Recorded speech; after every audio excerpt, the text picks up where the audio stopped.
বন্দে পুরুষোত্তমম। আমাদের মন যদি তাতে ন্যস্ত থাকে তাহলে মৃত্যু আমাদের স্পর্শ করতে পারবে না।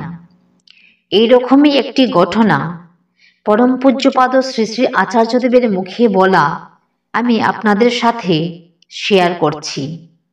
অনেক দিন আগের ঘটনা।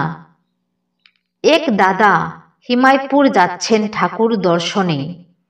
এক দাদা তা জানতে পেরে ঠাকুর ভোগের সামগ্রী যত্ন করে নিয়ে এসে ট্রেনে বসা ওই দাদার হাতে দিলেন। তারপরই ট্রেন ছেড়ে দিল।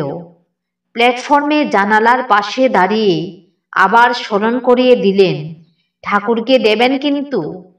চলন্ত ট্রেনের পাশ দিয়ে হাঁটতে হাঁটতে আবার একবার স্মরণ করিয়ে দিলেন, দেবেন কিন্তু ঠাকুরকে।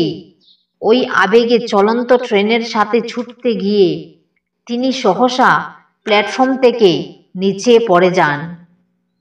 কম্পার্টমেন্টের যাত্রীরা সবাই হাই হাই করে উঠল, নিশ্চয়ই ট্রেনের চাকার তলায় চলে গেছে। হিমায়তপুর যাত্রী গুরুভাইটি তৎক্ষণাৎ চেন টেনে ট্রেন থামালেন। কিছুক্ষণের মধ্যেই নিচ থেকে উঠে ওই দাদা ধুলোবালি ঝাড়তে ঝাড়তে বলতে থাকেন, দাদা ভুলবেন না যেন, ঠাকুরকেই দেবেন। দেখা গেল কোথাও আঘাতের চিহ্ন মাত্র নেই। যার মন সর্বতোভাবে ঠাকুরে যুক্ত, মৃত্যু তাকে স্পর্শ করতে পারেনি।